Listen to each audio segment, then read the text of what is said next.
This week, we would like to share with you various public diplomacy activities by Korean missions around Canada, a charming country rich in natural beauty and cultural diversity.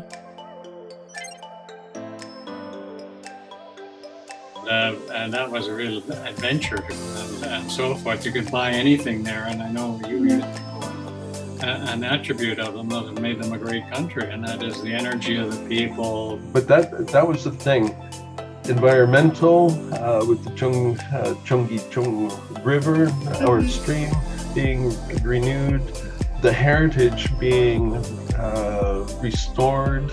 It's a city, Seoul is a city that works. What comes to your mind when you think of Seoul, one of the most spectacular cities? Would you agree with the two former Canadian ambassadors to Korea? A photo exhibition of a dozen Korean artists with key images of the past and present of the dynamic city was held both online and offline in Ottawa for 2 months from July. The 360-degree VR exhibition hall was especially popular among online visitors. In addition, a lecture on the changes of Seoul and a photo exhibition of Seoul by Canadian photographers were held, and videos featuring the lives of former and current ambassadors in Seoul were screened. Check out the Korean Embassy's social media to see for yourself the exciting changes of Seoul and the lives of the people in Seoul over the past 4 decades.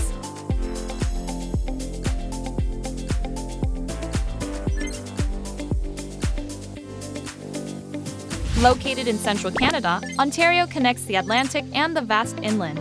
It is home to the major Canadian cities of Ottawa and Toronto. A meaningful opportunity was provided for students at public secondary schools in Canada to gain an even deeper knowledge and understanding of Korea. The Korean Embassy and 4 Canadian teachers in Ontario have produced 2 types of teaching plans, covering the process of the Korean economic development and democratization. Related learning materials and online modules have also been developed and distributed. These plans provide rich data spanning a whole range of fields about Korea and are expected to boost the students' interest in Korea. We hope that students will gain in-depth knowledge of Korea and serve as a solid foundation for the future of the bilateral relations.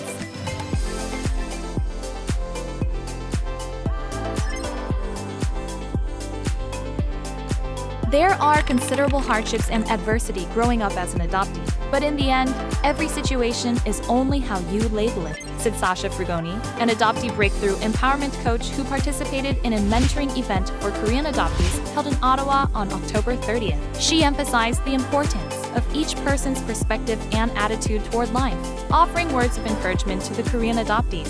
During the event, 3 adoptees who are now college students provided practical mentoring to adoptive families.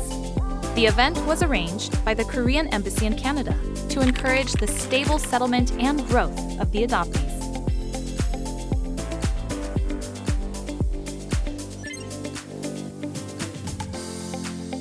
Marking the Remembrance Day of Canada, the Korean Consulate General in Toronto held an event for the Korean War veterans in Hamilton and Kingston on November 5th and 6th. The Korean government expressed once again their gratitude to the honored veterans at these meaningful occasions. During the Korean War that broke out in 1950, Canada dispatched more than 26,000 troops to Korea, of which 516 lives were sacrificed.